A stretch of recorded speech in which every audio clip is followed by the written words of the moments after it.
Kirby's Epic Yarn, released October 17th for Wii console, is the most recent console outing for Nintendo's venerable pink puffball.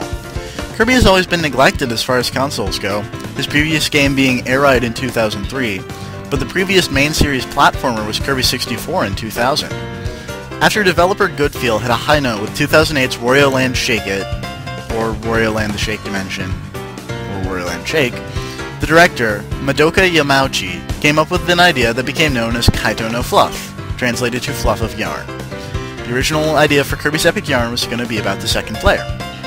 Goodfeel held a presentation showing off the designs, which went extremely well.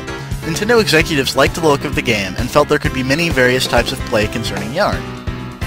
After 3 months, Goodfeel returned with a prototype, but it didn't work very well. Goodfeel revealed that they didn't really have a full vision concerning how the game was going to play out.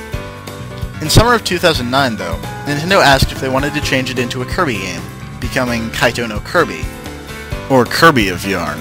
The visual style reminds me a lot of Yoshi's Story, which, despite what certain people think, is a great game.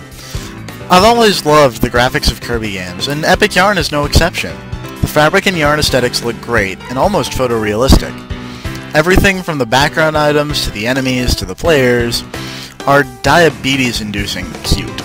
Some may be put off by the overly kiddie graphics, particularly in the storybook cutout for Dreamland/Yarn Patchland cutscenes. But for me, they just add to the charm of the game. The music is good, if a bit forgettable.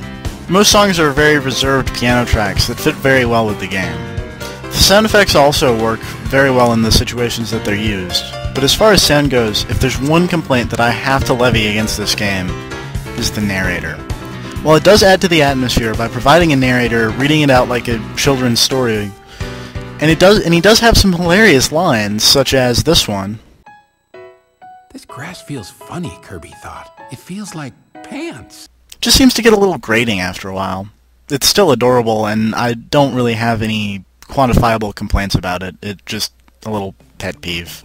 Gameplay is a vast step away from previous Kirby games. Being turned into yarn causes Kirby to be unable to hold air, so copy abilities as well as the ability to float are out the window.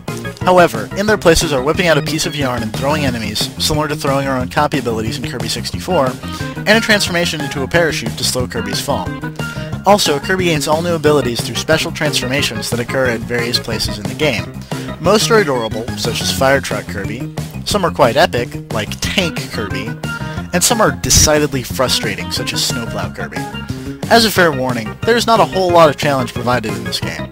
Sure, some items for 100% completion are hidden in out-of-the-way places, and if you get hit a lot, getting gold medals is going to be difficult, but it's still rather an easy game. The fact that you can't die, while it seems like it would make the game way more easy than it should, doesn't really affect the difficulty as much as you might think. Overall, while some people may not call this a true Kirby game due to lack of copy abilities, that doesn't stop it from being an absolute blast to play, and absolutely adorable, too.